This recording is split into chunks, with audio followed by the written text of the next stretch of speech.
जय श्री कृष्णा दोस्तों, राधे राधे। आज हम गुरुवार की व्रत कथा सुनेंगे।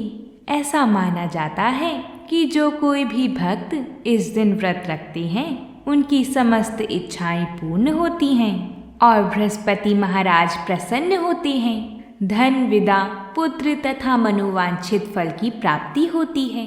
परिवार में सुख तथा शांति रहती है। आइए अब हम बृहस्पतिवार की व्रत कथा को प्रारंभ करते हैं। प्राचीन समय की बात है। एक बड़ा प्रतापी तथा दानी राजा रहता था। वह प्रत्येक गुरुवार को व्रत रखता था एवं पुण्य करता था। यह उसकी रानी को अच्छा नहीं लगता था। ना वह व्रत करती और ना ही किसी को एक पैसा दान में देती। राजा को भी ऐसा करने से मना किया करती थी।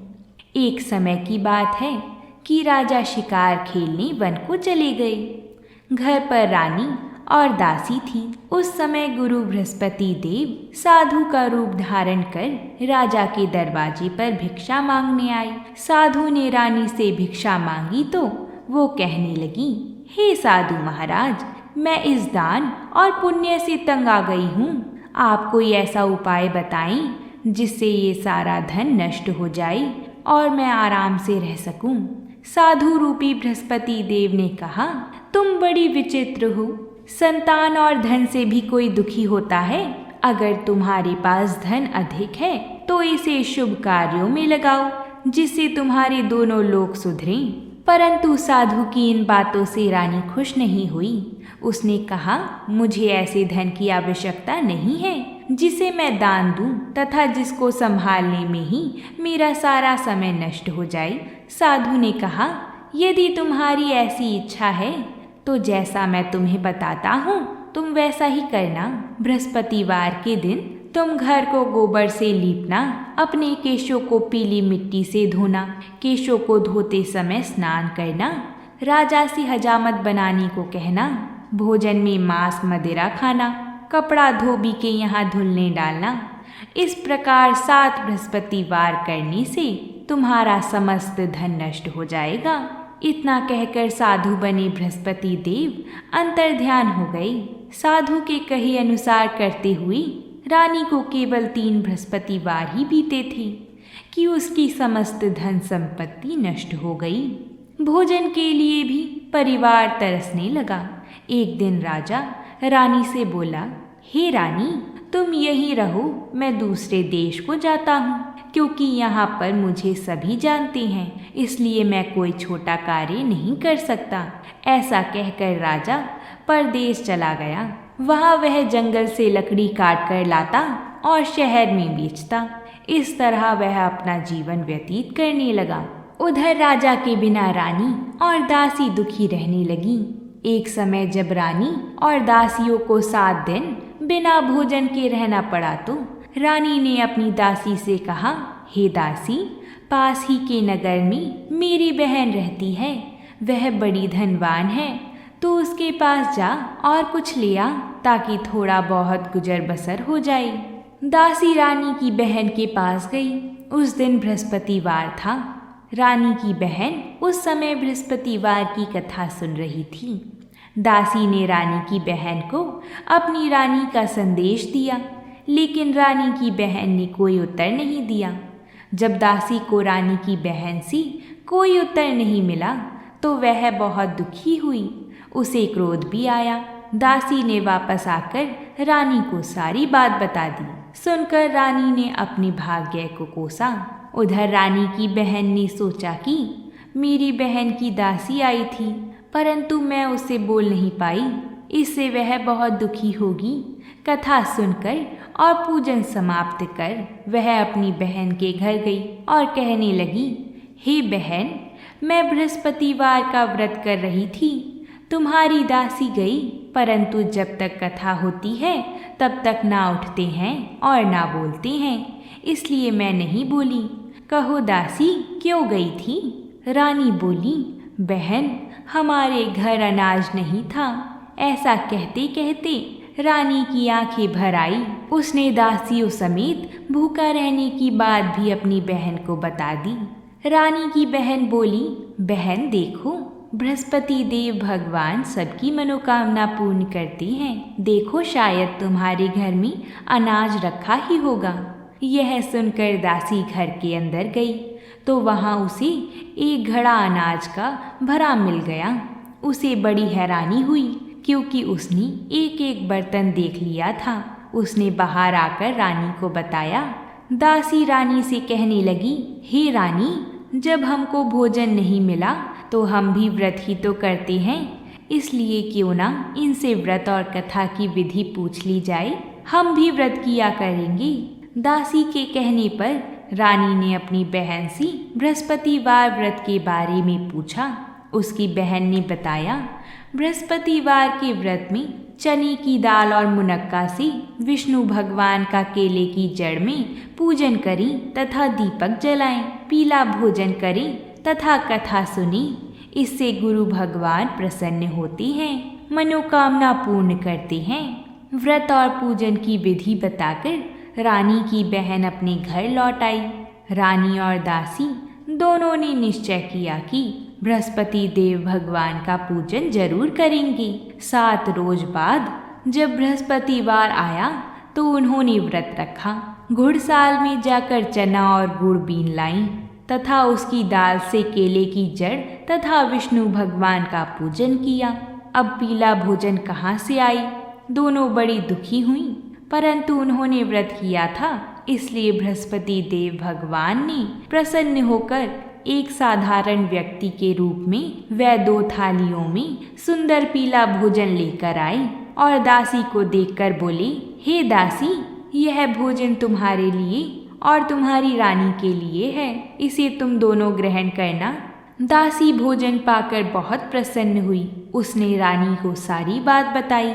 उसके बाद से वह प्रत्येक बृहस्पतिवार को गुरु भगवान का व्रत और पूजन करने लगी। बृहस्पति भगवान की कृपा से उनके पास धन हो गया, परंतु रानी फिर पहले की तरह आलस्य करने लगी।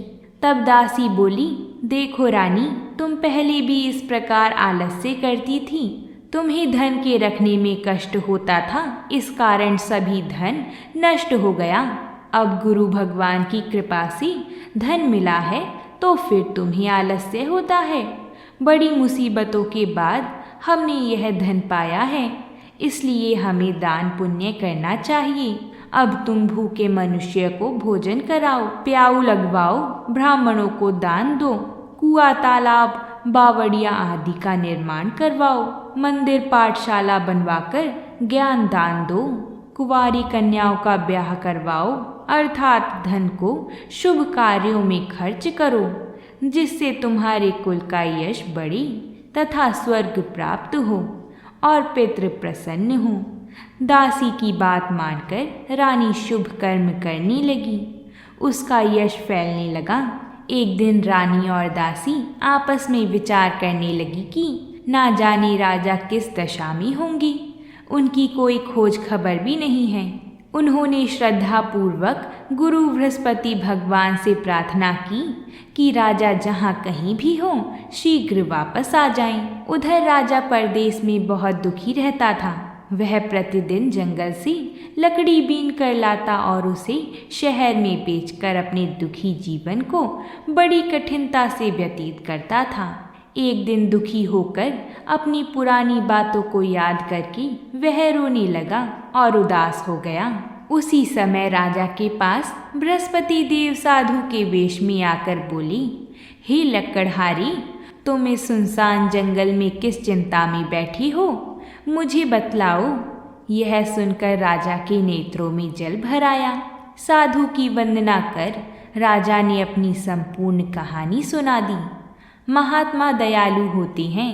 वह राजा से बोली, हे राजा, तुम्हारी पत्नी ने बृहस्पति देव के प्रति अपराध किया था, जिसके कारण तुम्हारी यह दशा हुई। अब तुम चिंता मत करो, भगवान तुम्हें पहले से अधिक धन देंगी। देखो, तुम्हारी पत्नी ने बृहस्पतिवार का व्रत प्रारंभ कर दिया है।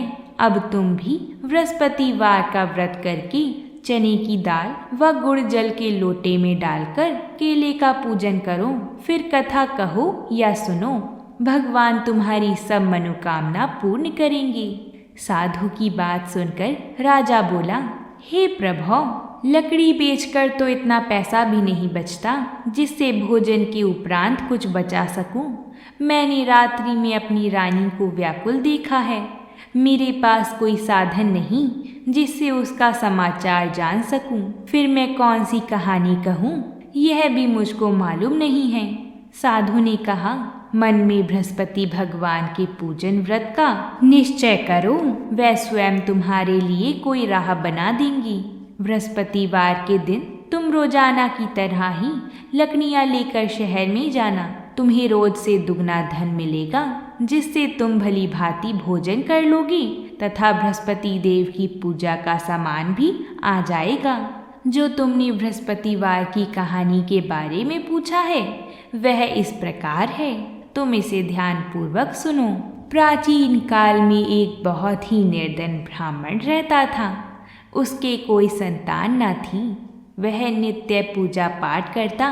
उसकी स्त्री ना स्नान करती और ना किसी देवता का पूजन करती। इस कारण ब्राह्मण देवता बहुत दुखी रहते थे। भगवान की कृपा से ब्राह्मण के यहाँ एक कन्या उत्पन्न हुई। कन्या बड़ी होने लगी। प्रातः स्नान करके वह भगवान विष्णु का जप करती थी।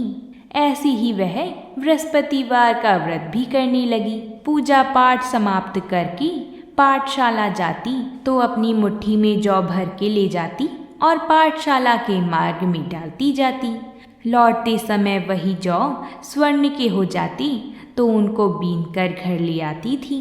एक दिन वह बालिका सूप में उन सोने के जौ को फटक कर साफ कर रही थी कि तभी उसकी माँ ने देख लिया और कहा कि हे बेटी, सोने के जौ को फटकने के लिए सोने का ही सूप होना चाहिए। दूसरे दिन गुरुवार था। कन्या ने व्रत रखा और बृहस्पति देव से सोने का सूप देने की प्रार्थना की। बृहस्पति देव ने उसकी प्रार्थना स्वीकार कर ली। रोजाना की तरह वह कन्या जौ फैलाती हुई पाठशाला से लौटकर जब वह जौ बीन रही थी तो बृहस्पति देव की कृपा से उसे सोने का सूप भी मिला। उसे वह घर ले आई और उससे जौ साफ करने लगी, परंतु उसकी माँ का वही ढंग रहा। एक दिन की बात है, कन्या सोने के सूप में जब जौ साफ कर रही थी उस समय नगर का राजकुमार वहां से निकला। कन्या के रूप और कार्य को देखकर वह उस पर मोहित हो गया। राजमहल आकर वह भोजन तथा जल त्याग कर उदास होकर लेट गया। राजा को जब राजकुमार की इस हालत का पता चला कि उसने अन्न जल त्याग दिया है तो राजा अपने मंत्रियों के साथ अपने पुत्र के पास गया और इस बात का कारण पूछा। राजकुमार ने राजा को उस लड़की के घर का पता भी बता दिया। मंत्री उस लड़की के घर गया। मंत्री ने ब्राह्मण के समक्ष राजा की ओर से निवेदन किया। कुछ ही दिन बाद ब्राह्मण की कन्या का विवाह राजकुमार के साथ संपन्न हो गया। कन्या के घर से जाते ही ब्राह्मण के घर में पहले की भांति गरीबी का निवास हो गया। एक दिन दुखी होकर ब्राह्मण अपनी पुत्री से मिलने गए। बेटी ने पिता की अवस्था को देखा और अपनी माँ का हाल पूछा। ब्राह्मण ने सभी हाल कह सुनाया। कन्या ने बहुत सा धन देकर अपने पिता को विदा कर दिया, लेकिन कुछ दिन बाद ही फिर वही हाल हो गया। ब्राह्मण फिर अपनी कन्या के यहाँ गया और सभी हाल कहा तो पुत्री बोली, हे पिताजी, आप माता को यहाँ लिवा लाओ। मैं उन्हें वह विधि बता दूंगी जिससे गरीबी दूर हो जाएगी। ब्राह्मण देवता अपनी स्त्री को साथ लेकर अपनी पुत्री के पास राजमहल पहुँची तो पुत्री अपनी माँ को समझाने लगी, हे माँ, देखो, तुम प्रातः काल स्नान आदि करके विष्णु भगवान का पूजन करो तो सब दरिद्रता दूर हो जाएगी। परंतु उसकी माँ ने उसकी एक भी बात नहीं मानी। वह प्रातः काल उठकर अपनी पुत्री की बची झूठन को खा लेती थी। एक दिन उसकी पुत्री को बहुत गुस्सा आया। उसने अपनी माँ को एक कोठरी में बंद कर दिया। फिर प्रातः उसे स्नान आदि करा के पूजा पाठ करवाया तो उसकी माँ की बुद्धि ठीक हो गई। इसके बाद वह नियम से पूजा पाठ करने लगी और प्रत्येक बृहस्पतिवार को व्रत करने लगी। इस व्रत के प्रभाव से मृत्यु के बाद वह स्वर्ग को गई। वह ब्राह्मण भी सुखपूर्वक इस लोक का सुख भोग कर स्वर्ग को प्राप्त हुआ।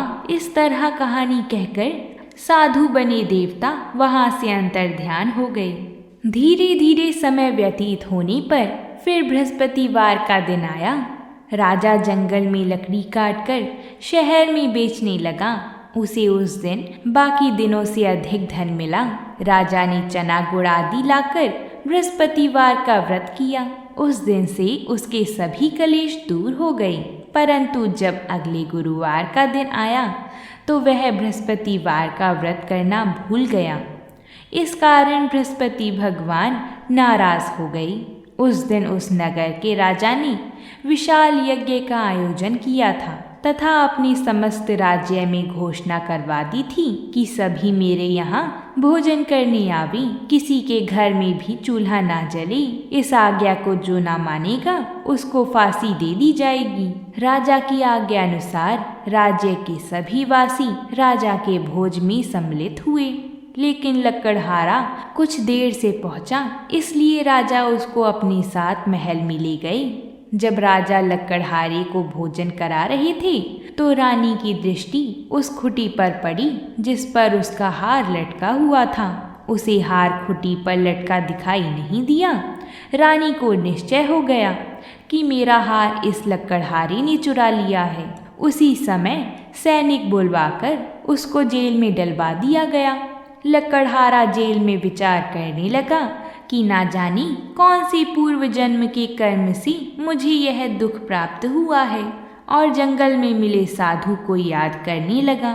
तत्काल बृहस्पति देव साधु के रूप में प्रकट हो गए और कहने लगी, अरे मूर्ख, तूने बृहस्पति देवता की कथा नहीं की, उसी कारण तुझे यह दुख प्राप्त हुआ है। अब चिंता मत कर, बृहस्पतिवार के दिन जेल खाने के दरवाजे पर तुझे 4 पैसे पड़े मिलेंगे। उनसे तू बृहस्पतिवार की पूजा करना तो तेरा सभी कष्ट दूर हो जाएगा।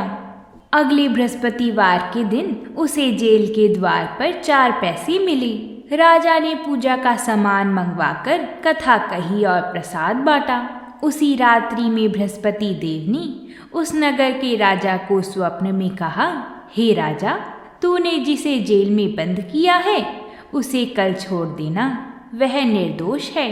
राजा प्रातः काल उठा और खुटी पर हार टंगा देखकर लकड़हारे को बुलाकर क्षमा मांगी तथा राजा के योग्य सुंदर वस्त्र आभूषण भेंट कर उसे विदा किया। गुरुदेव की आज्ञा अनुसार राजा अपने नगर को चल दिया।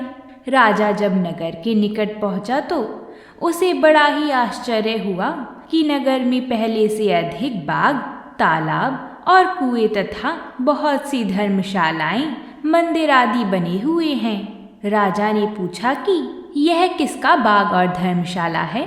तब नगर के सब लोग कहने लगे कि यह सब हमारी रानी और दासी द्वारा बनवाए गए हैं। राजा को आश्चर्य हुआ और गुस्सा भी आया कि उसकी अनुपस्थिति में रानी के पास धन कहाँ से आया होगा। जब रानी ने यह खबर सुनी कि राजा आ रही हैं, तो उसने अपनी दासी से कहा, हे दासी, देखो तो जरा, राजा हमको कितनी बुरी हालत में छोड़ के गए थे। वह हमारी ऐसी हालत देखकर लौट ना जाएं, इसलिए तू दरवाजे पर खड़ी हो जा। रानी की आज्ञा अनुसार दासी दरवाजे पर खड़ी हो गई और जब राजा आए तो उन्हें अपने साथ महल में लिवा लाई। तब राजा ने क्रोध करके अपनी तलवार निकाली और पूछने लगा, बताओ यह धन तुम्हें कैसे प्राप्त हुआ है? तब रानी ने सारी कथा कह सुनाई। तब राजा ने निश्चय किया कि मैं रोजाना दिन में 3 बार कहानी कहा करूँगा और रोज व्रत किया करूँगा।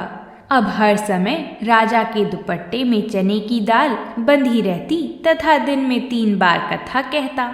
एक रोज राजा ने विचार किया कि चलो अपनी बहन के यहाँ हो आऊं।